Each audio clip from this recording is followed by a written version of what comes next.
I want to spend about 15, 20 minutes just kind of bringing you up to speed with things that are going on in the world. Obviously, I'm going to assume you're all paying attention to what's going on. The world politically is changing dramatically. We are moving towards a fascist world government. Individual liberties and rights are disappearing all the time. In fact, here in the United States, the only reason we have a Bill of Rights is because of the Second Amendment, because they haven't figured out how to get the guns. The Constitution is essentially gone. They're doing whatever they want, whenever they want, regardless of the boundaries and the chains that the Constitution limited them to. We have a world financial crisis. All of these things are done as a matter of control. And essentially what we have is we've had a global government for some time, actually, but now they're just becoming more and more overt about it because they feel so confident that they have everybody exactly where they want them.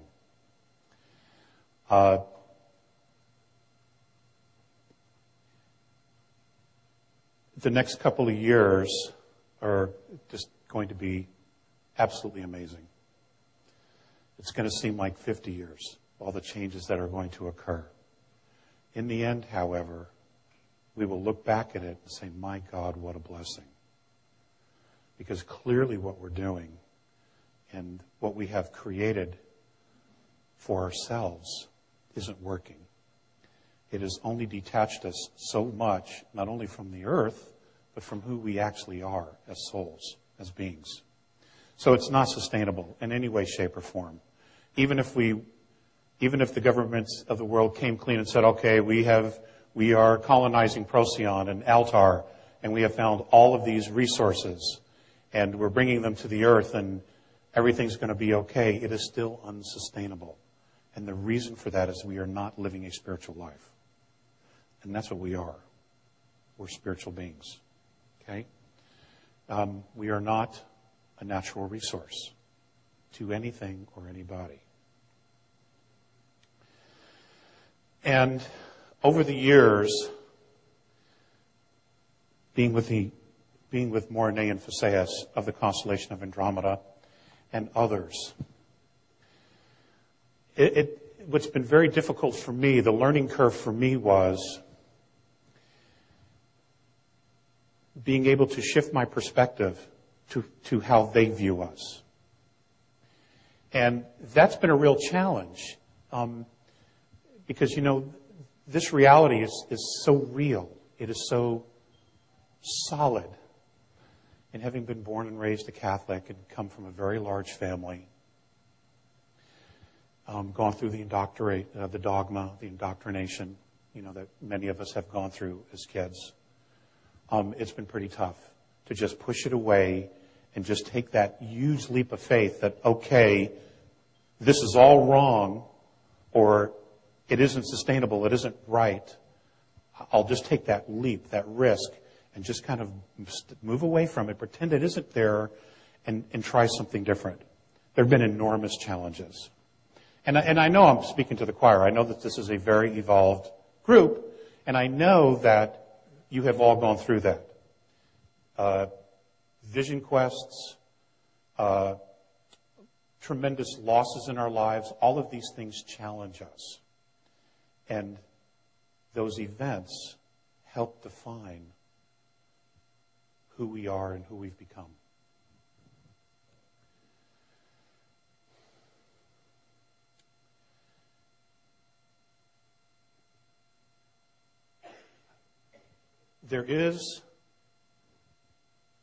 Earth is complicated.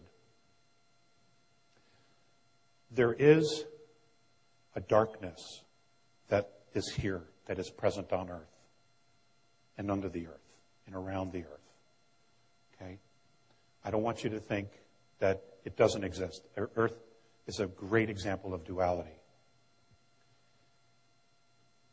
And it's taken me a very long time to get to this place where I'm actually very grateful at this point for that duality, for that darkness, for learning about that darkness. Because I have spent a lot of energy challenging it, butting up against it, saying, how dare you, fighting it, talking about it, etc. Now, it does exist. It is real. And it is partially us, and then there's an element of it that is not us. It is not human. Okay? It's dimensional, spiritual, whatever you want to call it. But what it's done is that it's helped me realize what it is I don't want. So, once you've come to that place of realizing what you don't want in your life, you can actually begin the work of building what you do want. Because intention is everything. Okay? And you have to have intent in order to create anything, even ourselves. There had to be the initial intention to want to experience, to want to create physicality, to want to leave eternity to come down and begin this journey of physicality. Whether it's here on Earth, whether it's in Andromeda, the Pleiades, Orion, it doesn't matter. They're all doing the same journey. We're just at different levels. That's all. And I can tell you that the Andromedans, which are fifth density beings, they wouldn't want to walk third density. I've given them plenty of opportunities to trade places with me. No, they weren't interested at all. Okay? Not interested at all. In fact, one of the things that the first time I kind of put it out there was Morine and Phaseus looked at each other, and Morine said to Phaseus telepathically, because they're telepathic, how would we ever use money? Because they don't use money. They don't have a monetary system.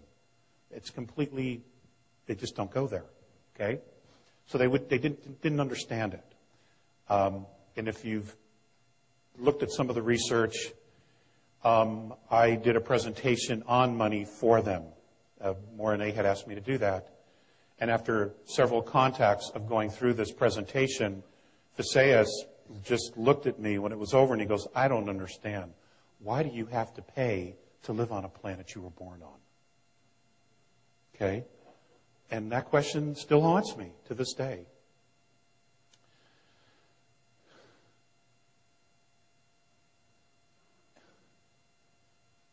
The changes that are coming are going to be nothing short of profound. Now, I know there's a lot of talk about 2012. I don't know the exact dates. I don't think anybody does, because we are still creating our future. We're creating it every day, every moment, individually and collectively.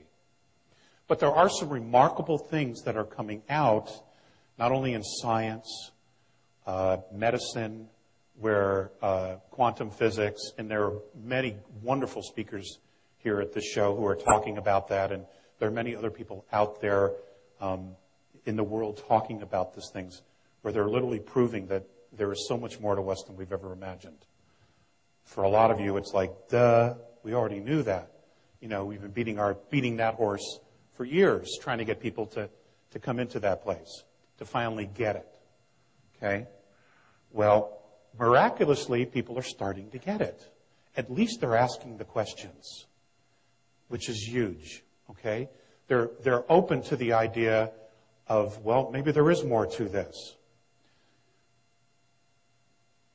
The biggest leap that the extraterrestrial races are excited about is the idea of us being open to extraterrestrial life, number one.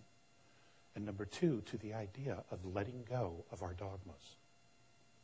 Because if we cannot let go of the dogma, we cannot embrace other possibilities. Because what we're going to find out is that many of the dogmas that we have held as cherished truths were false all along. And we have been building civilization on lies.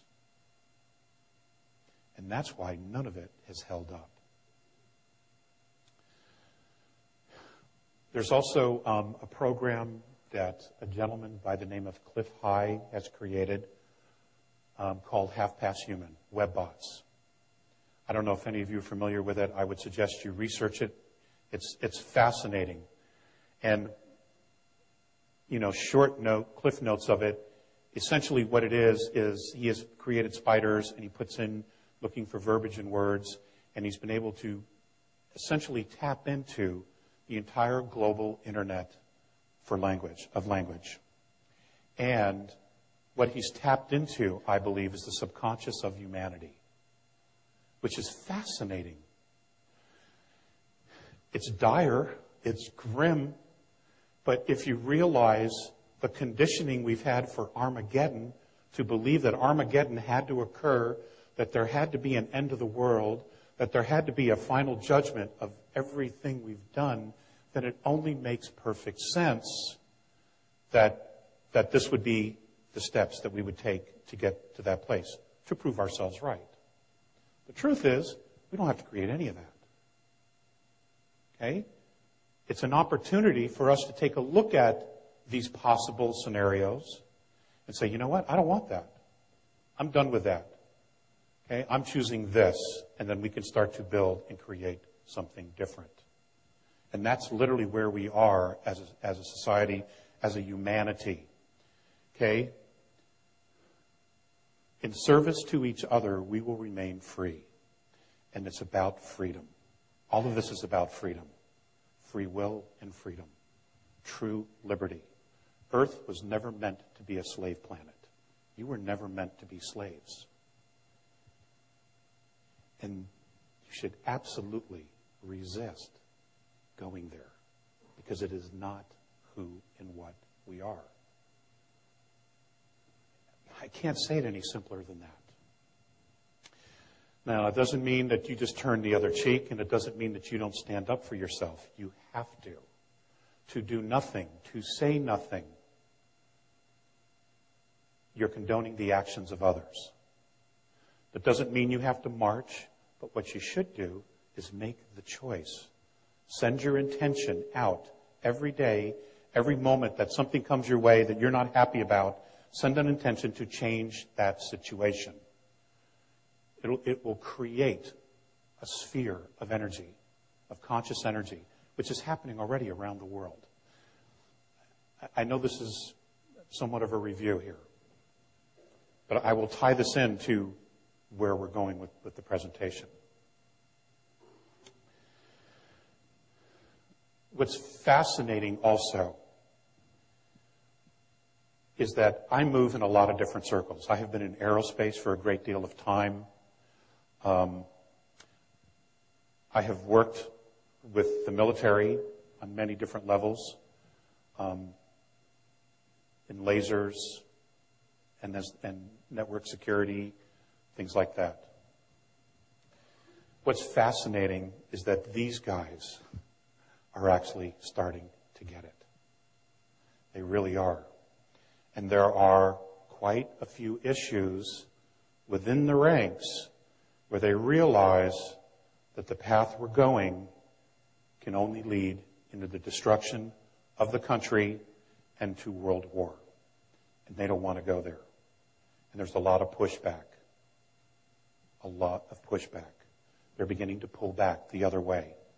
The veterans who have already been through this nonsense, they already know. And they're digging in, and they're getting ready to say no. So this is all very positive. It may not look like it because there's a lot of friction, but it is positive because what we're doing is we're standing up and saying, you know what? Enough is enough. And that is the first step. It really is the first step. That's encouraging to many of the extraterrestrial races who have been sitting up there watching us, who have been visiting the Earth, who have been in underground facilities in the ocean, who have been interacting with humans and having contacts with many different human beings all over the planet. Billy Meyer is not the only one. There are many. They're encouraged because now they feel like they have something to work with.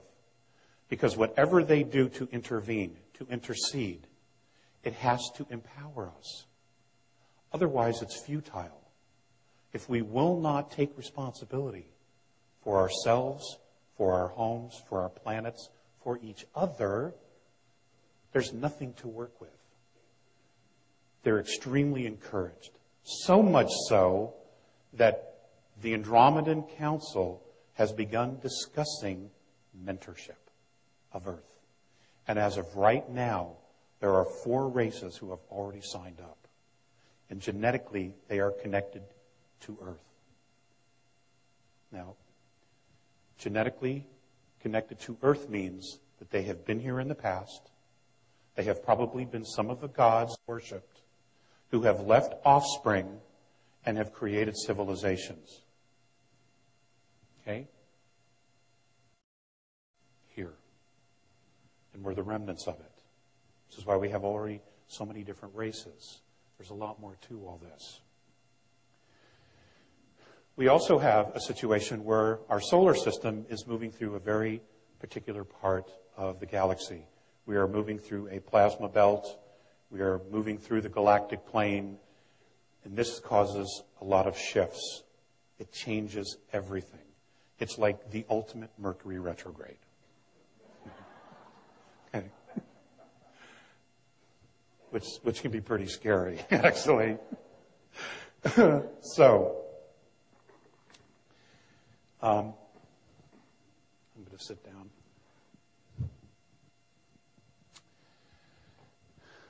Here's the deal. Here's the deal. The bad guys are about to play their last trump card. They're done. They're already done. Okay? We have begun the process of freeing ourselves from all this shit. Bravo. Bravo. We have done what centuries. We are about to do what centuries of human beings have not been able to do. And that is get the big picture and realize that we are all one. That no matter how much we disagree, you're my brother, you're my sister, and there's nothing I can do to change that. We have to figure out how to live together, and in reality, we can live together. We can. It's ridiculous to think we can't. In fact, we have to really work hard at not learning to live together. Okay? War is the enemy. It is not the solution. It has become the enemy. We have technology that we simply cannot control, and we have technology that we don't even know about. Free energy, you've heard Mr. Allen's talk last night, for those of you who are here. There are many others talking about free energy. We have it. In fact, cold fusion has been nailed. It does exist. A program working under DARPA has solved it. And literally for under $2 million, they can build a system that can power a city of 50,000 people indefinitely. It's a done deal. But they're sitting on it. They're sitting on propulsion systems that could take us to the stars. They're sitting on magneto drives that we could put in automobiles that can run forever. Electric cars. They're sitting on this. Even though you paid for it, we built the technology. Okay? We don't own it. Private corporations do. But that's okay. That's okay. Because in the end, they won't be here. Okay? They're done. Okay? It's all done. Now, what we have to focus on is what we want to create. Mentorship is not where we are saved, we are rescued. They're going to come down and police our streets. That is not what this is about. Okay? In their opinion, the idea of mentorship is to show you the possibilities. And the first thing that they would do would be, number one, to introduce us to ourselves. Give us some real, genuine history and probably show us on the planet where that history is so we can then again dig it up and prove it to ourselves. This is who we are. This is where we come from. This is what really happened. Okay? And this is where all the programs of war and hate and greed have come from. These are all learned behaviors, ladies and gentlemen. These are all learned behaviors. When we left the creation, when we left God, Great Spirit, we didn't have this crap with us. These are all learned behaviors. We all fell into time, and then we decided to try the light, and then try the dark, and then try the light, and then try the dark, and see how far we could go and how we would come back home. Okay, it's all been an experiment, all in the process of creating ourselves. It's amazing. It's absolutely amazing, especially when you can step out of the concept of time. And you realize we've been doing this dance forever.